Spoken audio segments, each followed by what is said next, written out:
राम नारायण द्विवेदी जी वाराणसी से।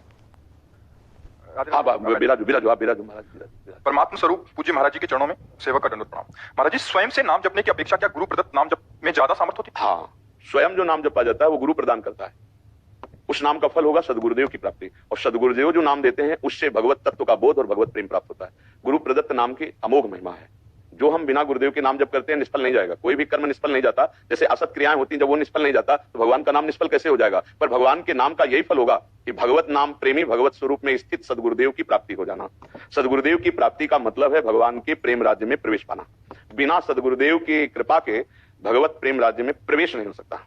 कल्याण की बात तो अजामिल ने अपने बालक नारायण को पुकारा तो उसका कल्याण हो गया, लेकिन भगवत प्रेम राज्य में प्रवेश पाना, परम भगवान जो कृपालु है उनकी श्री अंग की सेवा का अधिकार प्राप्त होना या उनके प्रेम रहस्य में प्रवेश पाना, ये केवल गुरुदेव की कृपा से होता है। और सच्चा भजन गुरुदेव की ही कृपा से होता है, क्योंकि भजन न हुई संग बिन, और भजन बिना नहीं प्रेम। अगर प्रेमी महात्माओं का संग नहीं तो भजन का रंग नहीं होगा। तो कोई प्रेमी महात्मा हमारे गुरुदेव हो जाएं और उनके मुख से वही नाम निकले जो हम भले जप रहे थे, जब उनके श्री मुख से निकले कि अब आप अमुक नाम जप करो, वही परम सिद्धि हो जाती है। उसी से परम लाभ मिलता है। हमेशा शास्त्रों में भी कि जो गुरु प्रदत्त नाम है वो बीज मंत्र हो जाता है, और वो उसे उस प्रेम राज्य में प्रवेश पाने का अधिकार दिला देता है जो किसी भी तपस्या और साधना से नहीं होता। उसमें प्रधानता गुरु कृपा होती है। तो इसलिए हमारे जितने भी आचार्य परंपरा के संप्रदाय हैं उनमें एक पद्धति है कि गुरु प्रदत्त नाम और मंत्र लेकर के अपने हृदय को भगवदाकार प्रेमाकार करते हैं। तो नाम जप का फल है, मनमुखी नाम जप का फल है गुरुमुखी नाम जप में प्रवेश पा जाना। गुरुमुखी नाम जप का फल है प्रभु के प्रेम राज्य में प्रवेश पाना। भगवान की कृपा से गुरुदेव, गुरुदेव की कृपा से भगवान की कृपा का रसास्वादन। जब भगवान की कृपा होती है तब भक्तों का संग, प्रेमी जनों का। जब द्रोही दीन दयालु राग हो तो साधु संगति पाइए, और उनकी कृपा का फल होता है कि कृपा रस का रसास्वाद। प्रतिपल की कितनी कृपा, कितनी कृपा, और वो डूबता चला जाता है भगवत चिंतन करते हुए। भगवान की शरण में होते हुए प्रतिपल शरणागति होता रहता है। भगवान की शरण में होते हुए प्रतिपल भगवान को अपने प्राण न्यौछावर करके प्रतिपल न्यौछावर होता रहता है। ये गुरु कृपा से होता है। राजकुमार पाठक जी भोपाल से। राधे राधे। महाराज जी, आपके चरणों में कोटि कोटि प्रणाम। महाराज जी, संतों से सुना है कि सूक्ष्म शरीर मन, बुद्धि और अहंकार से बनता है। महाराज जी, ये मन और बुद्धि स्थूल शरीर में किस प्रकार उत्पन्न होते हैं? अब जब तक ज्ञान नहीं होगा तब तक कैसे जानोगे? रचना है, रचना, ये उत्पन्न नहीं, ये रचना है।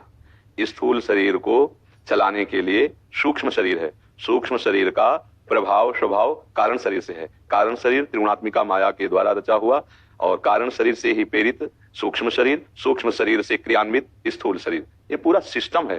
और इस पूरे सिस्टम को जो बाधित कर देता है वही जीवन मुक्त महापुरुष हो जाता है। किसका प्रश्न है? हाँ, वही जीवन मुक्त महापुरुष हो जाता है। स्थूल शरीर की संपूर्ण चेष्टाएं भगवान को अर्पित करना, सूक्ष्म शरीर के संपूर्ण चिंतन, संकल्प, विकल्प, स्वीकृति और मनन, निश्चय सब प्रभु के प्रति करना, और कारण शरीर स्वभाव ये बना लेना, नाम जप करना, भगवत लीला गुण श्रवण करना, तो ये भक्ति से पावन हो जाता है। और ज्ञान के द्वारा इन तीनों का त्याग करके अपने स्वरूप में स्थित होना, ये थोड़ा कठिन है। इसमें गिरने में देर नहीं लगती। भक्ति में अगर हमसे कोई त्रुटि होती है तो हमारे प्रभु का अति उदार स्वरूप है, स्वभाव है, राहत न प्रभु चित चूक किए की, करत सुरत सहबार किए की। अनंत जन्मों से हमारा शरीर राग रहा है, देहाभिमान, मैं पुरुष हूं, मैं स्त्री हूं। जब तक ये नहीं मिटता तब तक हमारा कल्याण या मोक्ष या प्रेम प्राप्ति नहीं होती है। तो हम भाव से भाव को काटते हैं, भगवत भाव से देह भाव को काटते हैं भक्ति में। ज्ञान में ब्रह्म भाव से देह भाव को काटते हैं। थोड़ा वो कठिन मार्ग है। कठिन मार्ग है कि तीनों रागों का चिंतन ही न हो, न स्थूल शरीर का राग, न सूक्ष्म शरीर का राग, न कारण शरीर का राग। अचिंत्य में स्थित होना बहुत कठिन है।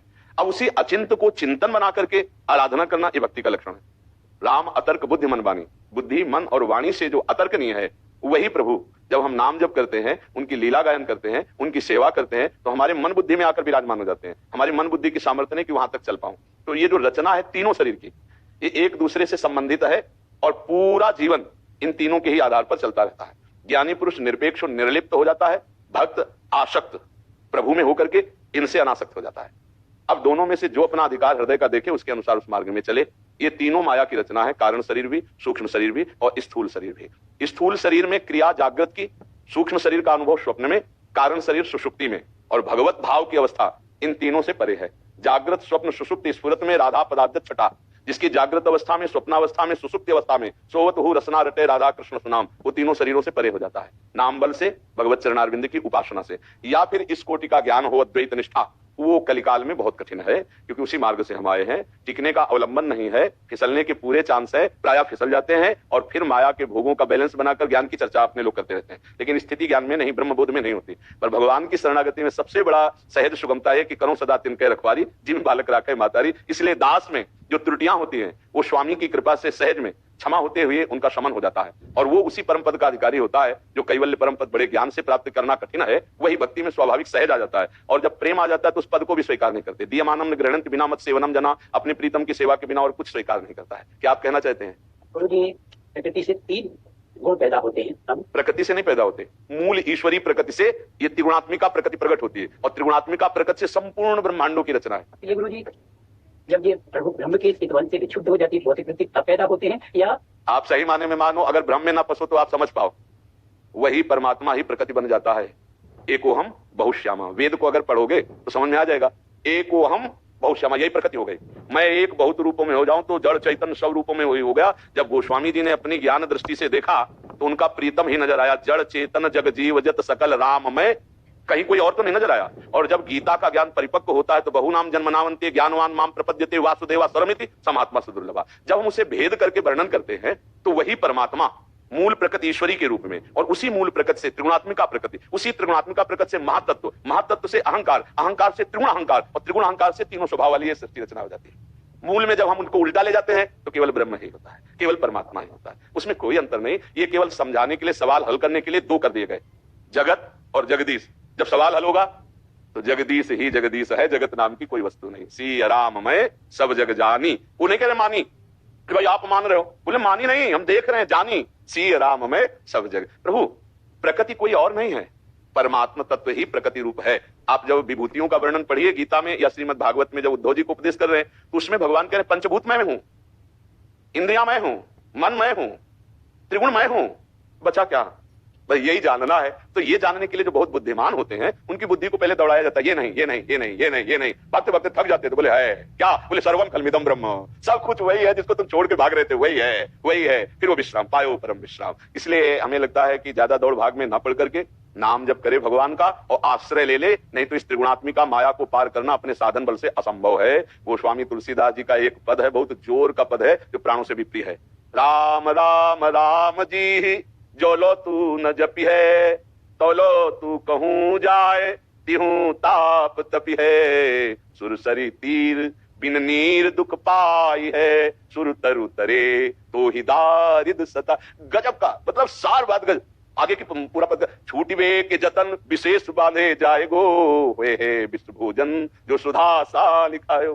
जागत भागत सपने और सुख सोई है, पक्की बात मान लो। गोस्वामी जी की बात पक्की मान लो। बारी मथे घत होए बर सिकताते बर तेल, बिनु हरि भजन न बहुतरी, या सिद्धांत पेल विनिश्चितम बदामिते, नाम यथा वचांस में। मेरी बात अन्यथा न लीजा करें, विनिश्चितम बदामिते। यदि हरि भजोगे तो पार हो जाओगे, चाहे जितना ज्ञान बघारो माया में। जो ज्ञान इन कर चित अपहरई, बरियाई विमोह बस करई। ज्ञानी नाम चेतांसी देवी भगवती हिसाब बलादा कृष्ण मोहाय, महा माया प्रचति शिव बिरंचिका मोहई। को है बपुरा आन असजिय जानि भजी, मायापति भगवान दैवी है सागुणमयी, मम माया दुरतया मामेव ये प्रपद्यन्ते माया में ताम तरन्ति ते। राधा राधा राधा राधा, जब तक नाम जप नहीं करोगे तब तक ना बुद्धि शुद्ध होगी और ना भगवान के तत्व को जान पाओगे, ना प्रेम कर पाओगे। मेरी प्रार्थना है, क्योंकि आप कुछ पढ़ लिख करके ज्ञान की बात करेंगे, गुरु कृपा से ज्ञान मार्ग में ही चले थे और उनकी कृपा से ही वो दौड़ लगा करके, ये तो बहुत कम दौड़ लगानी पड़ी और प्रेम सरोवर में फिसल गए। अल्लाह, ये तो पूरा जीवन दौड़ते हो जाता। बड़ी कृपा हुई, ये सब शांत करके एक बात आ गई, पायो परम विश्राम। राम समान प्रभु नाही, जो सब में रमा है, जो राधा माधव का बीज है। अरे राधा माधव, विश्राम मिल गया। हाँ, बस यही अब आखिरी समय रह गया प्रभु, अब दौड़ने की अवस्था नहीं रह गई। अब हर श्वास खाली ना जाए, बस नाम जप करो, सब ठीक हो जाएगा। सब रूपों में वही है। हाँ, यही खास शब्द निकला, शरणागति। इसी से भगवान का स्वभाव है, जो आवा सभीत शरणाई तो रखियो ताहि प्राण की नाई। बस ये बात अगर जिसकी समझ में आ गई वो भव समुद्र पार हो गया। जो नर होए चराचर द्रोही, आवे सभय शरण तक मोही, तज छल कपट मोह मद माना, करूं सत्य ते साधु समाना। भगवान का स्वभाव देख लीजिए कि मैं उसका छल कपट सब छुड़वाऊंगा, मैं उसे साधु बनाऊंगा। ये नहीं कह रहे कि छोड़ के आ जाओ किसी अस्पताल में, कह दे कि तुम बीमारी अपनी छोड़कर फिर आओ, तो अस्पताल में भर्ती होने का मतलब क्या रहा? वो तो डॉक्टर ही बीमारी दूर करता है। कैसे भी हो भगवान की शरण में, कोटि विप्र बदला गए जाहू, आए शरण तजोने का।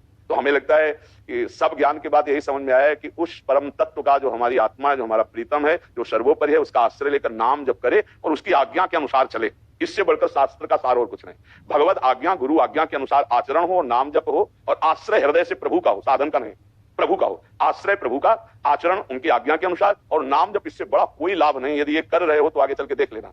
कैसी भी स्थिति तुम्हारी हो, हमारे प्रभु तुम्हारी स्थिति को नहीं देखते, वो अपने स्वभाव को, अपने प्रभाव को देखते हैं। एक बार भाई जी से, हनुमान प्रसाद पोद्दार जी से स्वामी अखंडानंद जी ने पूछा, बड़े प्रसन्न मुद्रा में भाई जी थे, कि महाराज आप कृपा करके कोई प्रिय बात अपनी बता दो। तो भाई जी की आंखों में आंसू आए, बोले उमा राम स्वभाव जेहि जाना, ताही भजन तजी भाव न आना। हे उमा, जिसने प्रभु का स्वभाव जान लिया, वो भजन छोड़कर फिर और कुछ उसे अच्छा नहीं लगता। ऐसा करुणामय स्वभाव, ऐसा कृपा सिंधु, ऐसे शरणागत का निर्वाह करने वाले, चाहे घोर पतित हो, परम पद प्रदान कर देना, हमें लगता है ये बहुत बढ़िया मार्ग है, जिसमें हमें गिरने की कोई चांस नहीं। साधन ज्ञान का तैर के जाना, साधन शरणागति का नाव में बैठ के जाना। तो सुदृढ़ नौका चतुर खेवैया, डूबने का कोई प्रश्न ही नहीं हुआ आज तक जो इस नाव में बैठा डूबा नहीं। तैर के जाने में बड़े बड़े मगरमच्छ, काम, क्रोध, लोभ, मोह, मद, मत्सर सीधा लील जाते, चबाते नहीं, सीधा लील जाते, अर्थात परमार्थ ही गायब हो जाता है, वासना में जीवन, और ऊपर से अपनी मर्यादा बचाने के लिए नाटक चलता रहता है। सच्ची बात है समझना, अगर भगवान का आश्रय नहीं है तो ये लीला बहुत विचित्र माया की है कि हम लोग छल कपट से जीने लगते हैं। अंदर वासनाओं का खेल चलता है और बाहर से अपनी मर्यादा बचाने के लिए हम वो दो फेस हो जाते हैं। एक होता है कैमरे वाला और एक होता है पीछे, जिसको हरि देख रहे हैं। बस अगर हम हरि के सानिध्य में हैं, हरि की शरण में हैं, तो हमारे दो फेस नहीं रहने देंगे, क्योंकि प्रेम गलियत सांकरिता में दोनों समाज, दो नहीं रहेंगे, छल कपट नहीं रहने देंगे, है भी तो नहीं रहने देंगे। भगवान कह रहे जो कोई भक्ति करे कपट से, उसको भी अपनाऊं, साम दाम और दंड भेद से सीधे रास्ते लाऊं, नकली से बनाओ असली, झूठा खेले साचा हो। झूठे झूठे तुम बोलो, कोई भाव नहीं, भगत का झूठा झूठा भाव कर लो, वो सच्ची भगत बना देंगे। भगवान ऐसे कृपालु है, वो पिटाई ऐसी शुरू करेंगे कि जितना भी छल कपट है सब निकल जाएगा, सच्चे महात्मा बन जाएंगे। तो हमें तो एक ही रास्ता समझ में आया, भगवान का आश्रय, जो हमारी परमात्मा है, हमारे प्राण प्रिय है, हमारे जीवन धन है, उनका खूब नाम जप किया जाए, उनके भरोसे में रहा जाए। इन साधनों का कोई विश्वास नहीं, आज हमारी बुद्धि साधन में लगी, कल भोगों में लग सकती है, इसका कोई निर्णय विश्वसनीय नहीं है। ना जानो छिनांत कवन बुद्धि घटे प्रकाशित, छुटी चेतन जो अचेत तेऊ मुनि भय विश्वासित। महाप्रभु हरिवंश चंद्र जी कह रहे तो बुद्धि का क्या भरोसा, जो इस चैतन्य जगत से छूट करके अचैतन्य समाधि अवस्था को प्राप्त हो गए, उनको तो विक्षेप डाल दिया माया ने। पारासर सुर इंद्र कलप कामिनी मन पंजा परिवधि